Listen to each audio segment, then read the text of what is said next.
हम बात करेंगे कि 65 से लेकर आज तक ये जो जज्बा है, जो अज़्म है, वो कौम को किस तरह से जुड़े हुए है। और आज हमारे साथ 65 की जंग के ऐनी शाहिदीन मौजूद हैं। हमारे साथ इस वक्त मोहम्मद असलम खान साहब मौजूद हैं। शकरगढ़ एक बहुत बड़ा महाज था सन 1965 की जंग का। वहाँ उस वक्त वो अपने बचपन में उन्होंने अपनी आंखों से अपने उस गांव में देखा कि किस तरह से दुश्मन की फ़ौज का पाकिस्तान की अफवाज, पाकिस्तान के अक़वाम मुकाबला कर रहे थे। असलम खान का शुक्रिया अदा करते हैं। असलम साहब बहुत शुक्रिया, आप हमारे साथ मौजूद हैं। फजल रहमान साहब लाहौर से जिनका ताल्लुक, वो कहा गया कि ख़ित्ता लाहौर तेरे जानिसारों को सलाम। तो ख़ित्ता लाहौर में उस वक्त जिस तरह से पाकिस्तान की अफवाज लड़ रही थी, उनके पीछे पाकिस्तान की अक़वाम खड़ी थी और उसी वक्त वो एक नौजवानी के आलम में थे और यहाँ लाहौर में उड़ते हुए दुश्मन के जहाज़ भी और उनका मुकाबला करते हुए पाकिस्तानी फ़ज़ाइया भी उन्होंने देखी। और बरकी हो या बेदियाँ हो, वहाँ पर रोके हुए पाकिस्तान की अफवाज दुश्मन को कैसे थी, वो भी मनाजिर उनके सामने थे।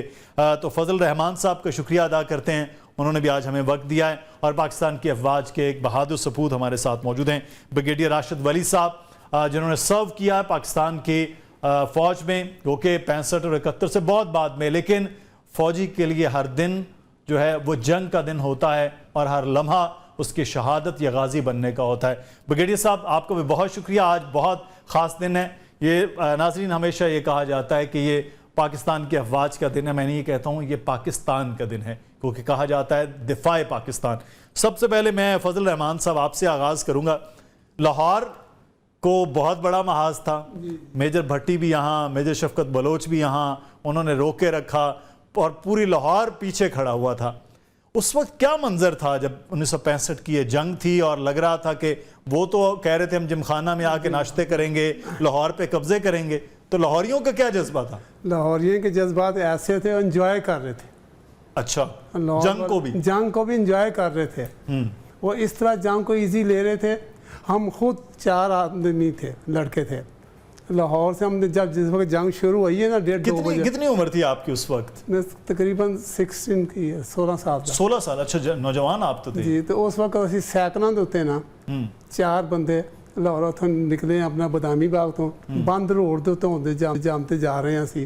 जिसले महमूद बूटी के कोल पहुंचे ना तो सान फौजियों ने डक दिता। अच्छा, आप जंग के महाज पे जा रहे थे आगे जा रहे। अच्छा, तो इतना जज्बा था, शौक था कि हम एंजॉय कर रहे। मैंने आपको बोला ना, हम एंजॉय कर रहे थे। इतनी खुशी सी कि जाकर उधर देखेंगे हम। बहुत उस वक्त शेयरिंग भी हो रही नज़र आ रहे थे, वो अपना गोला बारूद चलता। अच्छा, तो फिर उसके बावजूद हम BRB नहर तक गए, आगे गए हैं। तो उधर भी पुलिस हमें फौज 3 फौज वाले थे, हमें उन्होंने सोटियाँ मारी कि चलो भाग जाओ। हाँ, तो फौज का काम लड़ना था। देखिए, फिर भी हम थोड़ी देर उधर रुके, उसके बाद फिर और आगे जाने की कोशिश की। आगे और गए हैं थोड़ा सा, तो फिर हमने फैसला किया नहीं, आप आगे नहीं जाना। बहुत लोग कम नज़र आ रहे थे, सिर्फ धुआं नज़र आ रहा था इस इंडिया की तरफ से। अच्छा, तो फिर हम उस वक्त वापस आए। शाम को जब घर वापस हुए, क्वाली फिर घर वालों से हो गई, वो तो बहुत ज़बरदस्त हो गई। लेकिन ये कि जहाज उड़ते हुए लाहौर पे नजर आ रहे थे और आप जंग के महाज की बिल्कुल जान। हमने वो एक जहाज चलाया था बहुत नीची परवाज करके। मेरे को तकरीबन कोई 11 आया था, कोई 3 बजे के करीब आया था। अच्छा, तो हम उस वक्त जा रहे थे, हमें परवाह ही कोई नहीं था, फिक्र ही कोई नहीं था। असलम खान साहब, शकरगढ़ तो बहुत बड़ा महाज एक रहा है और वहाँ बड़ी एक जंग लगी। आप कितनी उम्र थी उस वक्त? उस वक्त मैं 5वीं क्लास में था। अच्छा, तो तकरीबन मेरी 10 साल उम्र थी। तो 10 साल के बच्चे तो बहुत डर जाते होंगे, आप लोग तो फिर बहुत डर गए होंगे। डरने वाली कोई बात नहीं थी। अच्छा, हाँ जी, बड़ों से भी बच्चे जो है ना वो तेज थे। और सबसे हरावल दस्ता जिनको कहते हैं ना, हरावल दस्ता थे। सही। तो 1-2 वाक़या मुझे अभी भी याद है, बेशक 10 साल ही उम्र थी। तो जुमे का दिन था, तो शोर पड़ गया जी कि दुश्मन ने ना गुरीला उतार दिया है। अच्छा, हाँ जी। तो जनाब जुमा लोग छोड़ के जिधर कहते थे ना तो उधर गुरीला उतारा है, उधर को जो हमारे जैसे बच्चे थे वो भी भाग गए। उधर जाके देखा तो उधर कुछ भी नहीं था, वो एक अफवाह थी। सही। हाँ जी।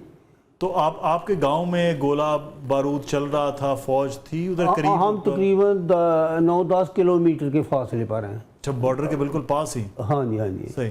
ब्रिगेडियर साहब, वो टैंकों की लड़ाई और सबसे बड़ा एक कब्रिस्तान बना, तो मुझे वो शेर वो याद आ रहा है, तख्ता तख्त में से एक चुना करते हैं, हम अजब शान से दुनिया में जिया करते हैं, तोप क्या चीज़ है बंदूक किसे कहते हैं, हम तो टैंकों की सफ़ें चीर दिया करते हैं, हमको उस वक्त से मिलता है शहादत का सबक, माओं की गोद में जब दूध पिया करते हैं।